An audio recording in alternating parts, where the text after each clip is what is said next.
नमस्कार, समाचार प्लस की खास पेशकश पब्लिक रिपोर्टर में आपका स्वागत है।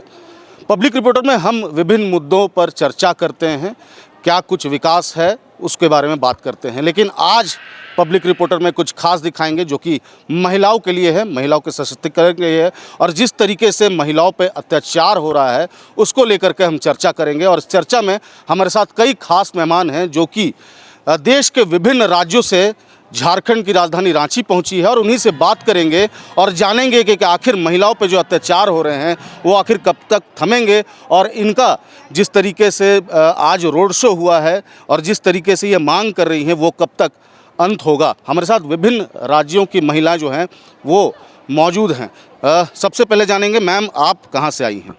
मैं वेस्ट बंगाल से आई हूँ। मनीषा गुप्ता मेरा नाम है और मैं महिला विकास मंच की वेस्ट बंगाल की प्रेसिडेंट हूँ, अध्यक्षा हूँ। मैम अगर बात करें वेस्ट बंगाल की तो क्या वहाँ पर सबसे ज़्यादा क्या महिलाओं पर अत्याचार या महिलाओं पर एम्पावरमेंट, किस तरह का वहाँ पर महिलाओं पर अत्याचार का हो रहा है? जी, अत्याचार तो देखिए दूसरे तरीके से हो रहा है। मतलब वहाँ अर्बन सिटी है, हमारा मेट्रोपॉलिटन सिटी है, तो महिलाओं का यहाँ पर क्या हो रहा है कि मतलब लोग मतलब पुरुष जो है वो दूसरे महिलाओं मतलब एक शादी कर ले रहे हैं, उसके बाद दूसरी एक एक्स्ट्रा अफेयर चला रहे हैं, जिससे बच्चे भी प्रताड़ित हो रहे हैं, बच्चों का भी कुछ नहीं हो रहा है और इस वजह से महिलाएं प्रताड़ित हो रही है, जिसमें कि बच्चे भी माँ के अगेंस्ट चले जा रहे हैं। तो ये सारी प्रॉब्लम्स हो रही हैं इस रूप में। वहाँ पर वेस्ट बंगाल में ज़्यादातर केसेस आ रहे हैं जिसको लेकर महिलाएं बोल सकते हैं कि प्रताड़ित हो रही हैं। मैम एक और समस्या है वहाँ पर, रेड लाइट एरिया जो है कलकत्ता का काफ़ी, चाहे पूरे बंगाल की बात करें तो उसको लेकर के क्या, चूँकि कहा जाता है कि लाइसेंसी है, कई तरह की बातें होती हैं, तो क्या लगता है आपको कि इसको भी कहीं ना कहीं इस पर भी रोक लगनी चाहिए? जी ज़रूर, रोक तो लगनी चाहिए कि उस अगर रेड लाइट की कुछ महिलाएं अगर ऐसा करती हैं तो उनका भविष्य कुछ नहीं होता है, वो अंधकार में ही रहता है। तो ज़रूरत है कि ये भी दूर किया जाए और बंगाल सरकार से मैं अनुरोध करूंगी कि इस पे भी कोई एक स्टेप लिया जाए स्टेट के द्वारा।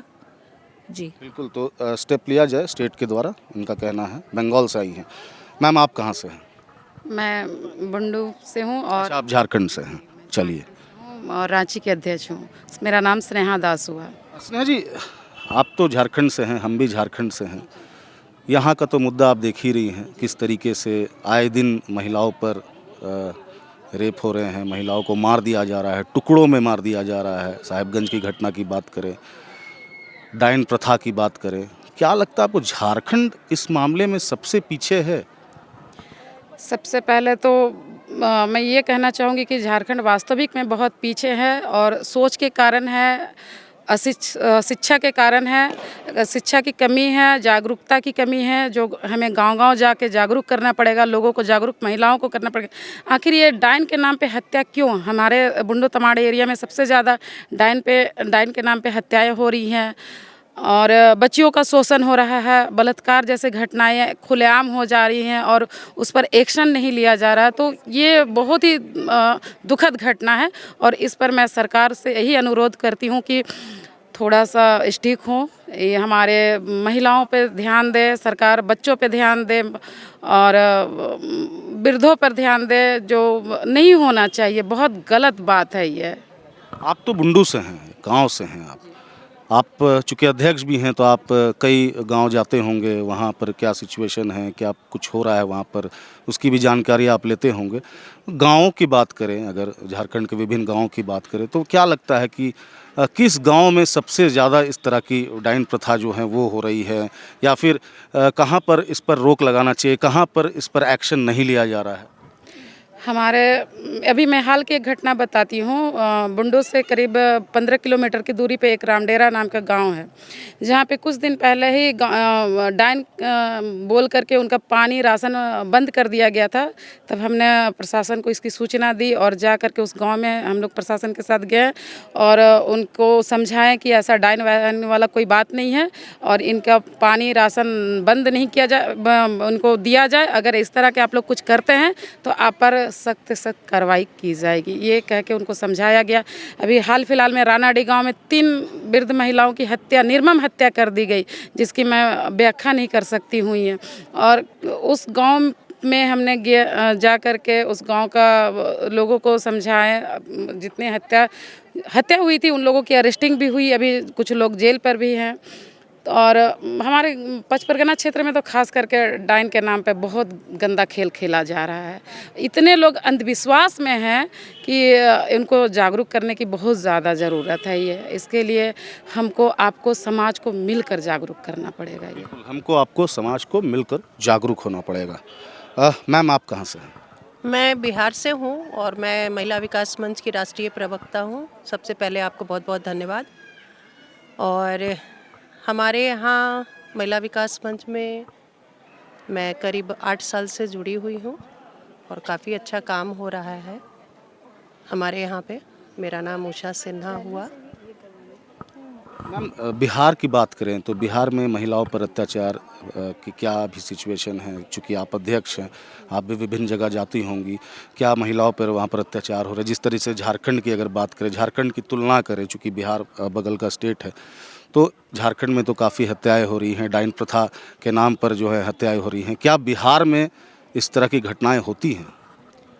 बिहार में डाइन प्रथा के नाम पे तो बिल्कुल नगण्य है, उस तरह के मैटर तो नहीं आते हैं। महिलाओं का रेप केसेस है, घरेलू हिंसा है, बहुत सारी प्रताड़नाएं की केस आते रहती हैं। और हमारे समक्ष में करीब 100 से 150 केसेस अभी हल हो चुके हैं इस साल का। और सबसे पहली खासियत हमारे मंच का है कि हम लोग महिलाओं के साथ साथ पुरुषों के लिए काम करते हैं। और अभी कुछ दिन पहले करीब 12 बच्चों को, जो निर्दोष बच्चे अंदर जेल में बंद थे, उनको हम लोगों ने थोड़े से सहयोग से निर्दोष बच्चे को बाहर निकाला है। जो कोई रेप केस में फंसे हुए थे, कोई दहेज प्रताड़ना में फंसे हुए थे। कहीं ना कहीं हम महिलाएं भी दोषी होते हैं, तो हम लोग पुरुषों के लिए भी खास करके काम करते हैं। बिल्कुल सही कहा आपने कि पुरुषों के लिए आप काम करते हैं। तो क्या, चूँकि मैं भी पुरुष हूँ, तो जिज्ञासा होगी कि किस तरीके से आप काम करते हैं, और क्या वाकई में सभी महिलाएं जो हैं, जो जिनका आरोप रहता है वो सही रहता है? क्या लगता है इतने सालों से आप काम कर रही हैं, चूँकि ये भी एक पब्लिक इंटरेस्ट है? बिल्कुल, कहीं ना कहीं महिलाएं भी निर्दोष होती हैं, पुरुष प्रताड़ित करते हैं, तो हम लोग काउंसलिंग के द्वारा उनको बातचीत करके उन समस्याओं को समझते हैं। और जो हम लोगों से नहीं समझ में आता है वो कोर्ट में जाके अपना फिर फैसला लेते हैं। और हमें भारत सरकार, राज्य सरकार, सभी से हमारी संस्था के द्वारा मांग है कि पुरुष आयोग का भी गठन किया जाए, ताकि निर्दोष बच्चे हमारे साबित हो सके निर्दोष। बिल्कुल। मैम, आप कहाँ से? मैं यूपी लखनऊ से बिलोंग करती हूँ। मेरा नाम नीतू अनीता जायसवाल है। क्या स्थिति है यूपी की स्थिति आप ही बताएं, आप ही बयां करें। यूपी की स्थिति फ़िलहाल तो बिहार से बेटर है, ये मैं कहना चाहूँगी, क्योंकि हमारे यहाँ की जो मुख्यमंत्री हैं, हमारे जो योगी जी हैं, उनका कुछ इस तरीके का रूप है कि वो शूट एंड शाइटर है। वो उनकी वजह से जो अभी हाल फिलहाल मैं 2 साल से देख रही हूँ कि क्राइम थोड़ा सा ना के बराबर है। बट जब तक मैं बिहार से अगर मैं तुलना करूँ तो वो मुझे जैसे लगता है कि 80-20 का रेशियो इसमें आता है। तो आप, यानी आपका कहना है कि आप यूपी से संतुष्ट हैं, आप यहाँ पर आई हैं झारखंड और बिहार की जो स्थिति है उसे सुधारने के लिए इसकी ज़रूरत आपको पड़ी, यूपी की ज़रूरत नहीं है? यूपी में ऐसा कोई क्राइम नहीं हो रहा है? नहीं, यूपी में क्राइम हो रहा है, बट क्राइम का जो निवारण का तरीका है वो हमारे यहाँ थोड़ा सा फास्ट एंड एक्शन है। मैं चाहूँगी कोई हमारे योगी सरकार की तरह ही कोई एक सरकार यहाँ पर होना चाहिए, जिसकी एक आवाज़ पे, मैं नाम नहीं लेना चाहूँगी, ये पूरा जग जाहिर है, जो हमारा एक वर्चस्व लखनऊ का या समझ सकते हैं जिसका है, वो अगर दबदबा थोड़ा कम हो सकता है, तो अगर वो योगी सरकार का अगर एक नुमाइंदा यहाँ पर उन्हीं के प्रशासन का होगा तो बिहार का क्या रूप नहीं बदल सकता। मैं अमूनन अपने महिला विकास मंच में केसेस देखती हूँ और बिहार के केसेस देखती हूँ, मुझे रोना आता है ये देखना। मुझे ये अच्छा लगता है कि थोड़ा सा मेरा यूपी बड़ा शांत है। क्राइम कहाँ नहीं है, जगत में क्राइम है, बट मैं ये संतुष्ट हूँ कि एटलीस्ट कम से कम यूपी में बिहार से कम है। तो यूपी जो है वो अभी कहीं ना कहीं बिहार और झारखंड की तुलना में क्राइम से कम है। मैम, आप भी यूपी से हैं, आप कहाँ से? जी, मैं लहरी कौशी बोलते हैं गाज़ीपुर को, मैं वहाँ से हूँ। गाज़ीपुर की स्थिति क्या है? वहाँ पर महिलाओं की अगर बात करें, वहाँ पर क्या है? अगर चलिए वहाँ पर उत्पीड़न का नहीं है कुछ मामला या फिर हत्या नहीं हो, वहाँ पढ़ाई लिखाई, अगर महिलाओं की पढ़ाई लिखाई की बात करें तो वहाँ की स्थिति क्या है? पहले मैं परिचय दे दूं अपना। मेरा नाम है मधु यादव, मैं वहाँ की जिला अध्यक्ष हूँ।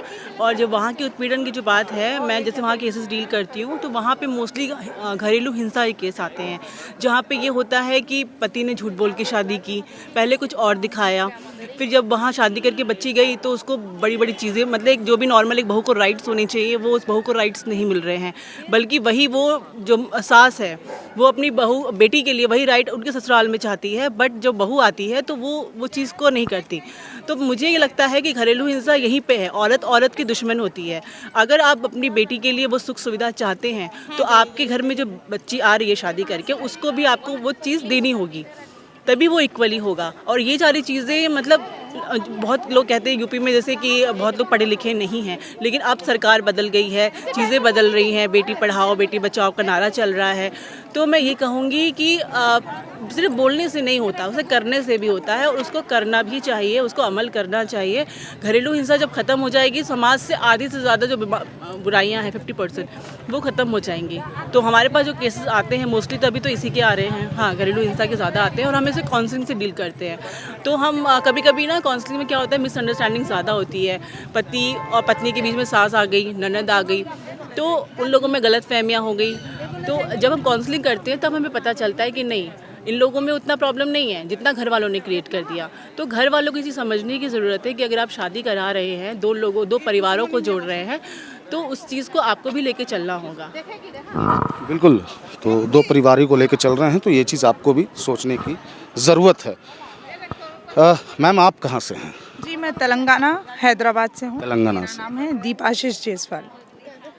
क्या स्थिति है तेलंगाना की? तेलंगाना में तो ऐसे देखिए कि वहाँ की महिलाएं पढ़ी लिखी हैं, वहाँ पर बाहर से भी बहुत से राज्यों से भी लड़कियाँ वहाँ पर पढ़ने के लिए आती हैं।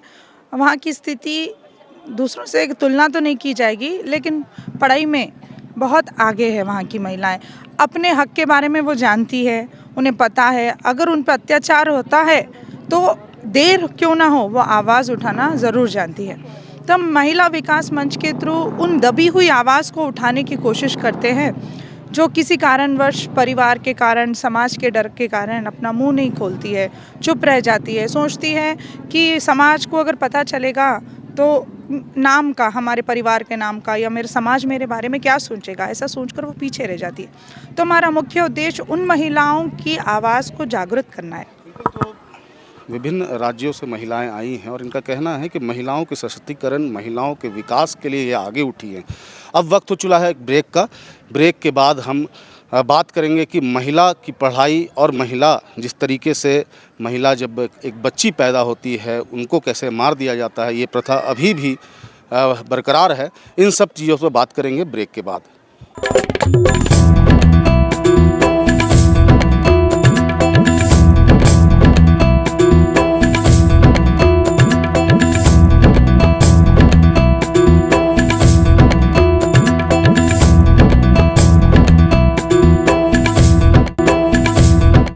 तो ब्रेक के बाद आपका स्वागत है पब्लिक रिपोर्टर में, और हम इस वक्त हैं हमारा जो आज का टॉपिक है वो महिलाओं के ऊपर है, और महिलाओं के ऊपर क्या कुछ अत्याचार हो रहे हैं, महिलाओं पर कैसे अत्याचार रोके, इस पर जो है भारत के विभिन्न राज्यों से महिलाएं आई हैं और उनसे सभी से हमने बातें की। कुछ और महिलाएं हैं, उनसे बातें करेंगे। मैम आप कहाँ से हैं? मैं जम्मू कश्मीर से हूँ, मेरा नाम रूपाली रानी है और जम्मू कश्मीर की प्रेसिडेंट बनाया बीना मांडवी जी ने, और उसके साथ साथ मुझे हिमाचल का चार्ज भी दिया है और पंजाब का भी दिया हुआ है। चलिए जम्मू कश्मीर की बात करें, क्या स्थिति है जम्मू कश्मीर में महिलाओं के रिलेटेड अगर बात करें? देखिए जम्मू कश्मीर की महिला ना एक शेरनी की तरह काम करती है, ना ही बहुत अच्छी आप बात बोली आपने। महिलाओं जो है एक शेरनी की तरह काम, आपने सुना, जम्मू कश्मीर की महिलाएं जो हैं वो एक शेरनी की तरह काम करती हैं। जी, और ये शेरनी की तरह निकलती हैं और कोई भी प्रॉब्लम आती है जो वो छुपाती नहीं है, आगे आती हैं। और जब से महिला विकास मंच बना हुआ है, मुझे बीना मांडवी जी ने बनाया हुआ है और मैंने 10 प्रेसिडेंट बनाए, हर डिस्ट्रिक्ट की महिला को मैंने आगे सामने खड़ा किया हुआ है। और हमारी यही सोच है कि यही सोच विचार करते हैं कि जैसे यूपी बिहार में कितना कुछ हो रहा है, गलत हो रहा है। इतना जम्मू कश्मीर में नहीं होता है।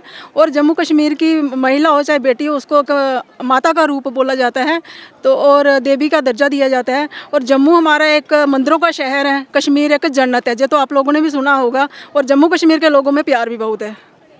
जब आप सुनती होंगी झारखंड बिहार में एक महिलाओं को 17 टुकड़ों में काट दिया जाता है, मतलब रेप कर दिया जाता है, तो कैसा लगता होगा आपको सुनकर? महिलाओं के एक हमें भी बहुत दुख होता है, क्योंकि हमारी भी बच्चियां हैं, बहनें हैं, हर एक चीज़ का दुख होता है। पर कहीं तो कहीं वो महिला भी गलत होती है। मैं ये चीज़ कहूँगी, अगर आपको किसी से प्यार करना है, जब आपको उसके ऊपर इतना भरोसा नहीं है, तो इतना जल्दी आप रिलेशन नहीं बनाओ। और ये एक ट्रेंड चल रहा है ना, जो लिविंग रिलेशन का ट्रेंड चल रहा है ना, ये भी एक बहुत गलत बात है। ये भी नहीं होना चाहिए। प्यार के लिए आप इतने आगे बढ़ जाते हैं, क्योंकि आप ये चीज़ नहीं देखते कि माँ बाप ने आपको इतना बड़ा पाल पोस के बड़ा किया है, उनको आप छोड़ के एक गैर इंसान के साथ इतना प्यार हो जाता है। ये कौन सा प्यार है? ये चीज़ मुझे पसंद नहीं है। महिला विकास मंच ये चीज़ें पसंद नहीं करेगी। क्या आपके राज्य में इस तरह की चीज़ें कभी हुई हैं या होंगी, तो कैसे आप लोग इसको टैकल करेंगे? महिला विकास मंच जम्मू कश्मीर में तो अभी छा गया है, ये तो आपने भी देखा होगा। पर ये प्यार व्यार के चक्कर कुछ आए, मेरे पास बहुत सारे केस आते हैं। तो जो भी आता है केस, हम उनको पहले काउंसलिंग करते हैं, दोनों पार्टियों को बैठाते हैं। तो जम्मू के कश्मीर के लोग इतने मीठे हैं ना, जब भी कोई बात कुछ बोलते हैं ना, तो वो मान भी जाते हैं, दोनों का समझौता हो जाता है। पर इसमें हमने लीगल सेल के एडवाइज़र भी बना के रखे हैं। अगर आगे कोई ज़्यादा प्रॉब्लम होएगी तो हम केस उनको भी दे देते हैं। तो जम्मू कश्मीर में जो हैं महिलाएं कहीं ना कहीं सुरक्षित हैं, ऐसा इनका मानना है, कहना है। पटना से एक महिला हैं। मैम, पटना शहर की बात करें, पूरे बिहार की अगर छोड़ दें, सिर्फ पटना सिटी की बात करें, क्या स्थिति है वहाँ? फिलहाल इस समय तो महिला विकास मंच से मैं जुड़ी हुई हूँ। मानवी जी हुई, आप अरुणिका मैम हुई, ये सारी जो महिला मंच की हैं, इन्हीं के ज़रिए मैं इनसे जुड़ी हुई हूँ। मैं ऐसी महिला थी कि मुझे मेरे ससुराल वाले प्रताड़ित कर कर एकदम शून्य मुझे बना दिए थे। सोचने समझने की मुझ में कोई भी शक्ति नहीं थी। लेकिन मैं आज दिल से महिला विकास मंच की जितनी भी कार्यकर्ता हैं, सबके दिल से शुक्रिया करती हूँ। और ख़ास करके बीना मानवी जी और अरुणिमा मैम को। क्या परेशानी होती थी, क्या होता था आपके साथ जो आपको जुड़ना पड़ा? क्या अगर ये आप बता सकती हैं, शेयर कर सकती हैं? हाँ, पिछले साल मेरे हस्बैंड का डेथ हुआ। मेरी 2 बेटियां ही हैं। मेरी 2 बेटियां होने के कारण ही मेरे ससुराल वाले मुझे इतनी प्रताड़ित किए हैं। उन्होंने बोला कि जिसकी 2 बेटियां होती हैं उनको मैंने क्या, हम कुछ बताने के हम ऐसा परिस्थिति में है कि हम कुछ बता नहीं सकते हैं। लेकिन इतना समझ जाइए कि मेरी 2 बेटियां होने के कारण ही मुझे इस तरह के प्रताड़ना मिले। आदमी कहता है बेटी बचाओ बेटी पढ़ाओ, लेकिन बेटी होना ही, और मेरे 2 बेटी होने के कारण ही, मेरे पति के डेथ होने के कारण ही मेरे ससुराल वाले, खास करके मेरे भैंसुर, मेरी सास, मेरी गोतनी, मेरी ननद और मेरी गोतनी के बच्चे जो हुए, खास करके उनका बेटा, क्योंकि वो लड़का है और मेरी 2 बेटियां हैं, इसी के कारण मैंने बहुत ज़्यादा प्रताड़ित किया गया। इस समय हमारी महिला विकास मंच की जितनी भी लोग हैं पूरे दिल से सपोर्ट किए, और आज मैं इस परिस्थिति में हूँ कि आप लोगों के सामने कुछ बोल पा रही हूँ। इसका सबसे बड़ा स्रोत अगर कुछ जाता है तो महिला विकास मंच का। और मैं आज आपके पास बोल रही हूँ तो इसका कहीं ना कहीं श्रेय आज इन सारी महिलाओं का है।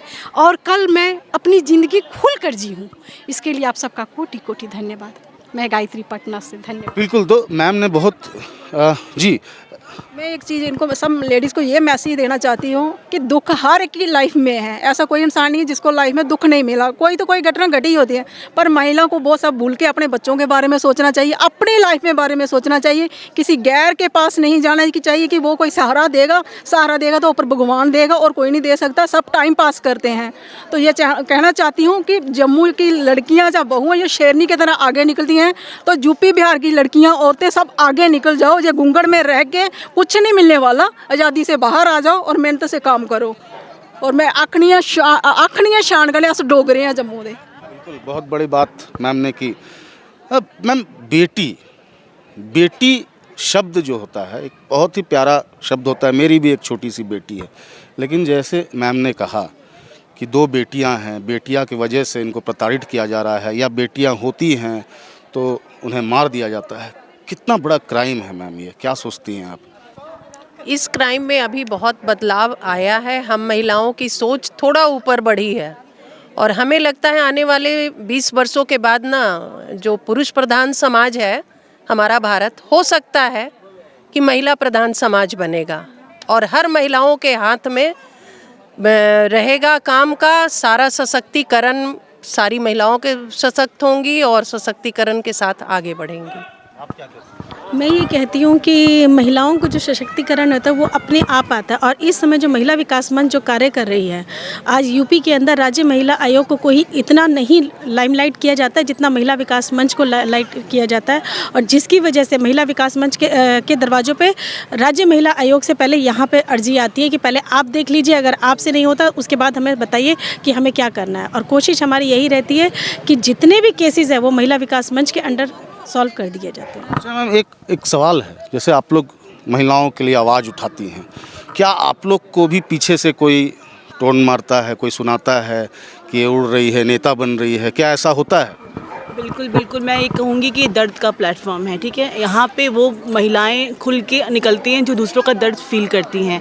ये इस मंच में आके जो भी महिलाएं टूट जाती हैं, जिन महिलाओं को लगता है हम कुछ कर नहीं पाते हैं, वो जब इससे जुड़ती हैं तो उनमें कॉन्फिडेंट आता है, एक परिवार मिलता है। और जब आप समाज में चलते हो ना, तो एक दूसरे की प्रॉब्लम को जब आप सुनते हो तब आपको लगता है कि अरे यार हमारी लाइफ की तो कोई प्रॉब्लम ही नहीं है, क्योंकि सबकी प्रॉब्लम अलग अलग है। किसी को काट दिया, किसी को मार दिया, किसी को जला दिया, किसी को ताने दे दिए। मैं देखिए, जब आप हॉस्पिटल्स में जाते हैं या फिर हम किसी भी केस में जाते हैं तो किसी को मारा, उसका हम घाव देखते हैं, इंटरनल इंजरी होती है, ब्लीडिंग होती है। लेकिन मैं ये मानती हूँ कि मेंटली जो आप किसी को टॉर्चर करते हैं वो सबसे बड़ा टॉर्चर होता है, क्योंकि उसका घाव किसी को दिखाई नहीं देता।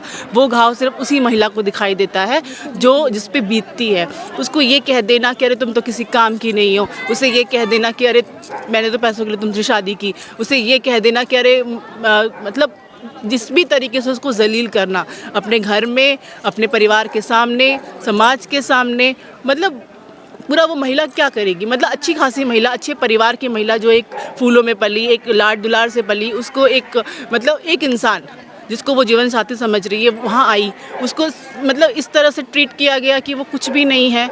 उसका आत्मसम्मान, उसकी कॉन्फिडेंस, उसका सब कुछ तोड़ दिया गया।